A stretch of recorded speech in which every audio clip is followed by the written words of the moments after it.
Hello mga mamis! For today's video, so nakita ninyo napakaganda na aking edible na flower gamit yung wafer paper.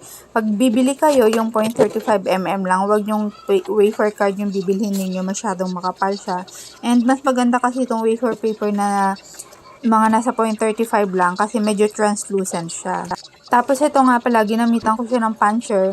Ang size niyan, pag bibili kayo, 2.5 inches siya, pero kapag sinukat nyo na ruler yung bilog, kulang siya ng 2 guhit. Tapos, yung part na yan ng kahit hindi bilog, huwag nyo siya itatapon kasi magagamit nyo pa din siya pang singit ng flower. Tapos, DIY lang tong edible or petal dust na ginamit ko kasi hindi pa dumating yung order ko. And kailangan ko ma-achieve yung kulay based doon sa inspo.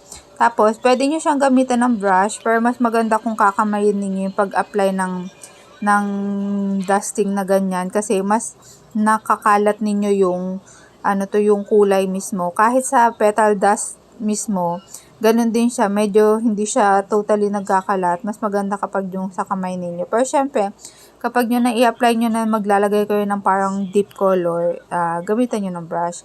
Tubig lang yan siya, ordinary tubig, I mean yung hindi siya mainit. Nilagyan ko lang siya ng kulay para may effect ba siya na deep color. Hindi ko alam kung anong tawag na term eh. Tapos kung may bilog kayo na ganyan, dyan nyo siya ilalagay kahit anong bilog, pwedeng sa baso, basta kung sakto lang yung ganyang size mismo, kung 2.5 inches yung size ng bilog, ganun din yung magiging size or depende kung anong size ng flower na gusto ninyo. Tapos, pag nag-apply kayo ng tubig, mga 1 o 2 brush lang, huwag nyong basahin ng maigi kasi nga, mabilis siyang malusaw or mapunit talaga. Ganyan lang siya, tiyagaan nyo lang, ilagay nyo lang, isalit-salit nyo lang. Tapos, kung mapansin niyo medyo very light lang yung kulay nung ng wafer paper. Hindi kasi halata yung kulay talaga mismo. Pink yan siya, very light. Pero lalagyan ko pa kasi yan ng dusting mamaya pag natapos na. So, ganyan lang. Sa isang flower ko na nagawa ng ganyan. A4 kasi yung size ng papel na yan eh. Mga nasa 14 siguro nakabilog siya. Yung mga putol-putol na part, wag nyo siya itatapon kasi pwede nyo siya idagdag dyan sa gitnang portion. O. Pwede nyo siyang pang dagdag sa mga petals pag nag-design ako ng cake. So, ganyan lang siya. Isasalit-salit nyo lang yan siya. Tapos, hanggang sa makabuo na kayo ng rose, 'di ba? Medyo matrabaho din yung ganyan.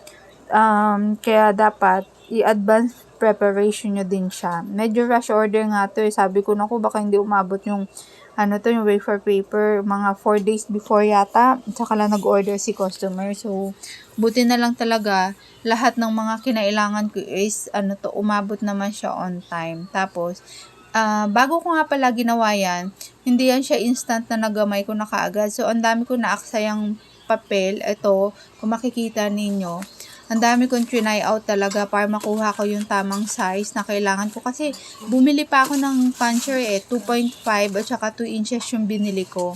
Sabi ko, sa 2 inches kasi, magagamit ko naman siya pang topper ng mga cupcake. Kasi meron ako dito, mga 1.75 lang, masyadong maliit yun.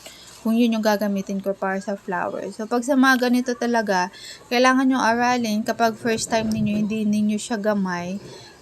Para at least pag on the spot na or kung ano na yung sa actual na ilalagay nyo sa cake, maganda yung kakalabasan kahit first time nyo gumawa.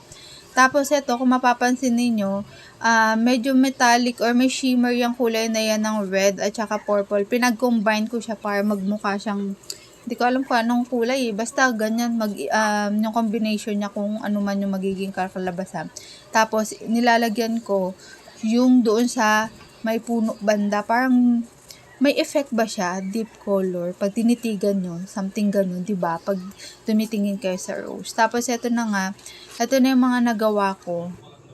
Bali, 7 pieces itong flowers na ginawa ko na pang design ko doon sa 8x3 na size ng cake. So, yun lang mga mamis.